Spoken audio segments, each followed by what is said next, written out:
النهاردة هنعمل اسهل واسرع توست بطريقة ناجحة، وهعرفك كل الاسرار اللي تطلعه زي الجاهز بالظبط. ينفع للمدارس والفطار، طعمه خطير هيعجبك جدا. اول حاجة جبت كوباية الا ربع من اللبن، وعليها معلقتين كبار من السكر، والمفروض معلقة صغيرة من الخميرة و... وندوبهم كويس، نتأكد بس ان الخميرة شغالة معايا. اول ما خلاص ما اتأكدت ان بدأ يعمل فقاعات كده واتأكدت، هنزل بقى بيضة، ونفضل نقلب فيها كويس جدا لحد ما تختفي خالص.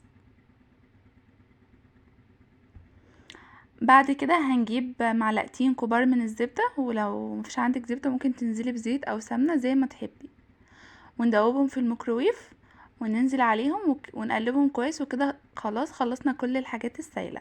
ننزل برشة كده بسيطة من الملح، ونقلبهم كويس. وهننزل عليهم ب3 كوبايات من الدقيق، بس مش هننزل بيهم كلهم مرة واحدة.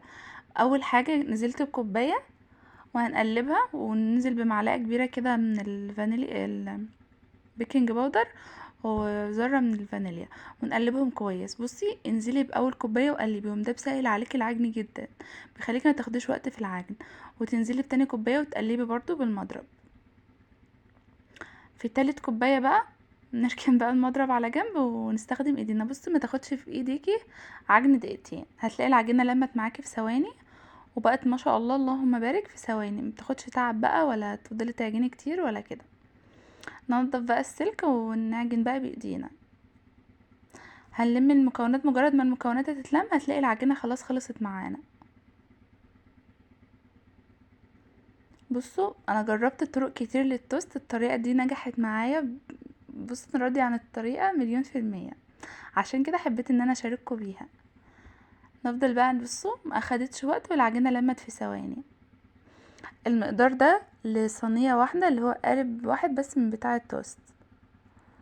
لو حابة تعملي مثلا 2، ضعف الكمية، بدل 3 كوبايات 6 كوبايات وبيضتين. وهكتب لكم برضو المقادير بالظبط تحت الفيديو. كده خلاص العجينة لمت معايا وبقت ممتازة. هنسيبها بقى تختمر، بس خدوا بالكم ان احنا ما نسيبهاش تختمر قوي عشان طعم الخميره ما يبقاش ظاهر.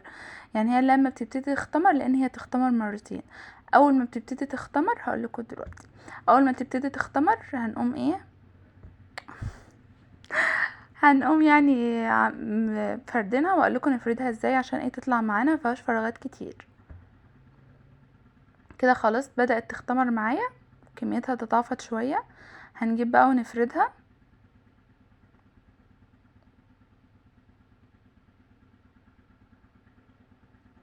افضلي بقى افرديها مستطيل على قد القالب. انا هجيب القالب دلوقتي وهقيس عشان ايه يطلع معايا مظبوط.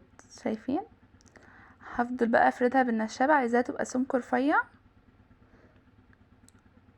افرديها سمك رفيع على قد ما تقدري يعني، بس اهم حاجة العرض بتاعه يبقى نفس عرض الصينية. انا هنا هلاقيها بقت عرضة شوية اكتر، فهفضل المها بايدي عشان تبقى نفس عرض الصينية. وفي بقى لقطة فكرت ان هي بتتصور وما اتصورتش. فضلت بقى الفها رول، لفها رول جامد. كل ما تلفي اكتر وتضغطي على الرول وانت بتلفيها، كل ما الفراغات اللي فيها هتطلع اضيق. فاهميني؟ ولفتها للاسف ما عملتش. هنجيب بقى القالب ده، قالب سيليكون. لو عندك بقى الومنيوم او تيفال الموجود عندك، ولو ما عندكيش ممكن تحطيه في صينيه عادي، تحط الاتنين جنب بعض بورق زبده وخلاص عادي، مفيش اي مشكله. بعد ما دهنته بورق زبده، هنجيب بقى العجينة اللي احنا لفيناها مع بعض، ونحطها في الصينية، ونفضل بقى ايه نفرد فيها بحيث ان هي تبقى عرضها عرض الصينية، عشان الشكل في الاخر النهائي يطلع معايا مظبوط. هنسيبها بقى تختمر لما تتضاعف كميتها، تتضاعف كتير يعني. هفضل افردها. انت ممكن تغطيها باي حاجة، انا غطيتها بنفس الصينية يعني. ممكن تغطيها بفوطة مطبخ، ورق استرتش، اي حاجة. غطيها بقى وسيبيها بقى تختمر. شايفين بقى خلاص اتخمرت وتضاعفت وبقى شكلها تحفة. ولسه كمان هتتضاعف معايا في الفرن. هندخلها بقى الفرن على درجة حرارة 180. انا مش هسيبها في بتاع السيليكون دي، علشان ايه، ما تعرفين السيليكون مش بيستحمل الحرارة. فحطها في صينية ايه الحرارة ايه تتظبط شوية. وهي في الفرن بقى احنا مش بنشغل عليها الشواية، هي بتاخد لون، فهي ممكن تاخد منك لون اكتر. فانا عاوزاكي وهي في الفرن تغطيها بورق فويل، او تغطيها لو عندك نص الصينية تغطيها بيها، عشان ايه اللون ما يغمقش معاكي قوي. هي اللون ده طلع معايا مظبوط. اول ما ابتدت تاخد لون رحت مغطياها، وفضلت لحد ما اخدت لون من تحت وبقت مظبوطه. بعد ما خلصت جبت معلقتين كده من الزبده ودوبتهم، بتدي لمعان كده وشكل حلو. بس كده بقى خلاص. هي كانت سخنه لسه، فهطلعها بفرج. كنت فرحانه بيها. بعد ما خلاص خلصت، هنطلعها بقى نسيبها كده حوالي نص ساعه لحد ما تبرد. فانتس بيها شويه حلوين تبرد، علشان ايه ما تطلعش معاكي فتافيت كده زي ما طلعت معايا. اهدي عليها وسيبها براحتها، بس انا عشان مستعجله عشان التصوير وكده. فانتس بيها يعني شايفين. بصوا، مفيش فراغات بقى كتير، شبه الجاهزه بالظبط.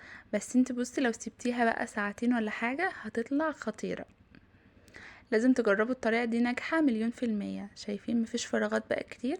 زي ما قلتلكوا السر في انك تفرديها وتلفيها تبرميها، كل ما تبرميها اكتر كل ما الفراغات تبقى اقل. وهنعمل برضو مع بعض وصفات وافكار لللانش بوكس بالتوست ده، بجد هتعجبكم جدا وهتعجب الاولاد ان شاء الله. بس كده.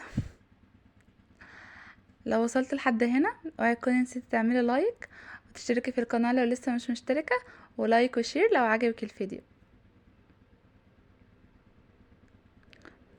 هنا بقى حبيت ايه ادقق لكم وتشوفوا الفراغات فيها. قطعي بقى على حسب الاستخدام بتاعك، وممكن تشيلي الباقي في علبة في التلاجة لو هتستخدمي تاني يوم. لو هتسيبيه فترة ممكن تحطيه في كيس تلاجة وتشيليه في الفريزر وتطلعي تحطيه في الميكرويف او تسيبيه بره لحد ما يفك براحته. وبس كده، دي كانت وصفة النهاردة، بتمنى تكون عجبكم. اشوفكم في وصفة جديدة وفي رعاية الله. اشوفكم بقى.